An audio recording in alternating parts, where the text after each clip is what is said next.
né? Eu era cético, eu era orgulhoso. Que idade tu tinha na época, Júnior? Eu tinha que idade? 30, 30. né?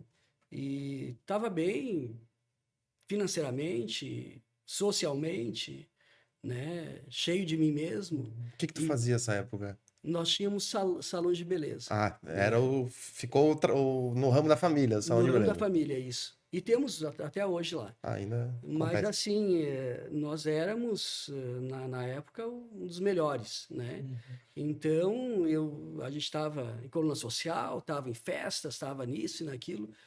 O que eu quero, Deus? Para que se minha vida tá andando? Mas aquilo foi um propósito de Deus para que eu pudesse estar onde eu estou hoje e ter passado por tantas coisas que eu jamais imaginaria, né? Evangelismos e viajar pelo mundo como avivalista, coisas que não eram o meu perfil. O meu perfil era outro, era no meio da moda e tal, né? E de repente eu largo tudo isso para servir a Jesus. E não cegamente, eu acho que eu era cego antes, de uma forma muito clara, de uma forma muito verdadeira. E tô aí, larguei tudo para servir a Deus. E tá aí a minha família toda, sem restrição nenhuma, sem briga nenhuma, sem questionamento nenhum, todos servem a Deus. Olha aí. É. Que massa. É um testemunho Eliane, forte. tu falou que é a Eliane que, tipo, te... Sim, porque ela já ia na igreja e eu brigava com ela direto. Ah, é? Meu Deus. E como que você começou? Na verdade, minha mãe sempre foi evangélica, né? E meu avô, nós éramos de Santa Cecília, e ele doou um terreno para a igreja Assembleia de Deus. E aí a igreja era construída em cima e meus pais moravam embaixo. E eu gosto de falar isso, né? Porque literalmente eu nasci dentro da igreja. Porque nós morávamos embaixo e minha mãe me teve em casa, não me teve num hospital, né? E ela me ganhou ali na Assembleia de Deus. Então, desde pequena, eu fui levada para a igreja, eu cresci Mais pentecostal. sempre. Mas a minha veia ali Assembleia de Deus. vai bem pro pentecostal mesmo. E essa igreja que você teve esse encontro com Jesus, Na qual Batista. profeta? Era na Batista. Batista. Então, ali a gente iniciou e ficou até hoje. Hoje nós somos independentes, mas somos Batista, né? Em sim. função da vinda para Curitiba. E aí vem uma história toda que a Isadora teve uma direção de Deus em colocar o nome de Eucana e tal. E aí nós mudamos, então, o nome de Batista para Eucana. O que Uma raiz significa batista. Eucana? Eucana era pai de Samuel, marido de Ana, né? Então, pai de profetas, né? Tem uma história Tem dele toda na uma Bíblia. história aí. Entendi. Um contexto nisso daí. Você falou que ela teve... O nome foi ela que... Ela que deu, Como- porque ela teve uma direção de Deus, né? Ah, entendi. E vocês estavam, por exemplo, tinha salão, tem até hoje, mas estava em Caxias. Sim. Fica muito abstrato, tipo, o Arthur melhorou, né? Tá aí hoje louvando a Deus, Amém. tudo bem. Mas como que foi esse processo todo? Porque quando a gente escuta, às vezes, os testemunhos e tudo mais, a gente não entra muito a fundo no contexto, porque não é tão fácil assim, né? Como que é, às vezes, você deixar de costumes e práticas e até, tipo assim, esse direcionamento de Deus agora, você vai interessante. parar de olhar mais para si, para o seu orgulho, e caminhar em direção ao que Deus está te mostrando e por conta da promessa, da palavra que Ele te deu. Como que foi essa mudança para vocês? Foi tipo, de forma natural? Ou essa mudança para vocês ela foi mais dolorida? O A percurso ali mudança, foi mais ela difícil? sempre dói. Ela sempre dói porque você escolheu um lado. Então, tem que romper com o outro, de uma certa forma. Não com a profissão em si, mas com tudo o que agregava nesse sentido. Então, assim, eu era homenageado todo ano. Eu tenho troféus lá, né? Dos salões lá. Dos salões. Então, assim, eu quis não participar mais disso. A minha esposa dizia, mas não tem nada a ver, é um mérito. Eu digo, não, eu não quero mais isso. E eu senti que Deus ele estava me tirando dessa realidade. Nós tivemos 7 salões em várias cidades, shoppings, né? E Deus foi nos tirando. Eu fui dando salão para funcionário, né? E o pastor lá ele dizia o seguinte, mas Josué, será que é isso? Eu digo, pastor, eu tenho convicção, eu vou dar esse salão para fulano. né? Eu vou dar esse para outra pessoa.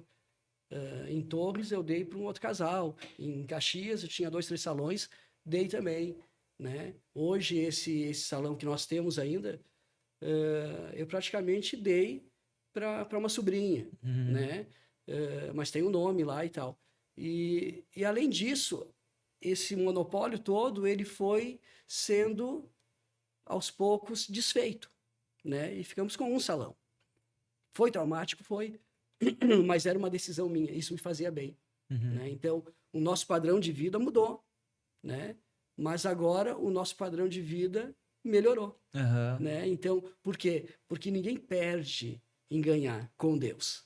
Deus é o dono do ouro e da prata, ele sempre tem mais. Se o mundo te dá 10, ele te dá 1000, e isto é real. Eu até pensava assim, olha, eu acho que não é bem assim, porque eu ouvi os pastores falar e tal, mas é assim, é algo sobrenatural, né? Então foi traumático, mas valeu a pena. É aquilo que a gente tava falando, né, no off, que às vezes a gente se agarra nas migalhas, sendo que tipo, Deus tem algo muito mais maravilhoso, mas porque os olhos ainda estão muito terrenos, né? Quando a gente não enxerga com nossos olhos espirituais e deixa os nossos olhos carnais mandarem nas coisas que a gente vai fazer, a gente acaba perdendo com Deus mesmo, né?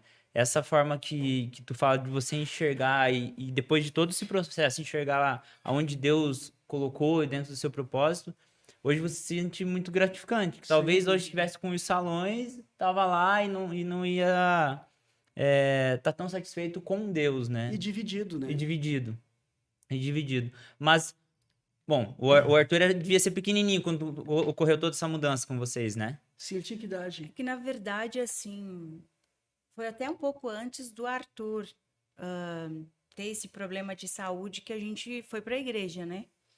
Que tu foi.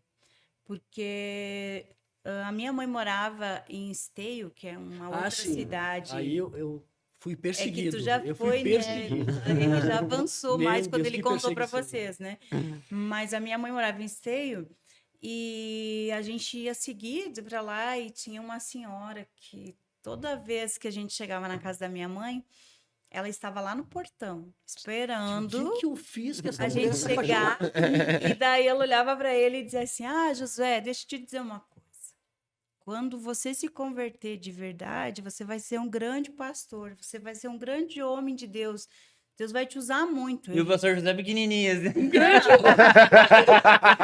Eu grande? Eu grande? Pastor, tudo bem, agora grande. Pastor, beleza. Até agora grande. Grandão, não. É que ela era pequenininha também, né? E ele era um pouquinho maior que ela. E aí, então, acho que ela A achava, régua né? dela era menor. E aí ele ficava muito indignado com isso, né? Mudei de E horário. Eu digo, não não queria vou mais ir para minha mãe. Ele dizia assim: não, porque Perseguição. toda vez que eu vou na tua mãe, essa mulher tá lá, porque não sei o quê, tá sempre dizendo E ela as mesmas sentava do lado e coisas. ficava, porque Deus vai te usar, Deus está me mostrando que não sei o quê. Eu não entendia nada disso, mas já era Deus assumindo um papel na minha vida, né? E daí foi linkando com outras coisas. Aí, numa ida dessas para lá, numa volta para Caxias, ele estava sozinho até. E eu acho que eu Isso. devo ter ficado lá na minha mãe e ele voltou para Caxias. E ele disse assim... Eu fui induzido por ela, porque ela falava tanto de Deus, que daí eu resolvi colocar numa rádio evangélica, que era Novo Tempo. Ah, né? sim, aham. E aí tinha o... Alejandro Bulhões.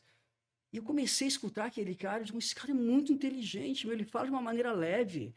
E ele está falando comigo.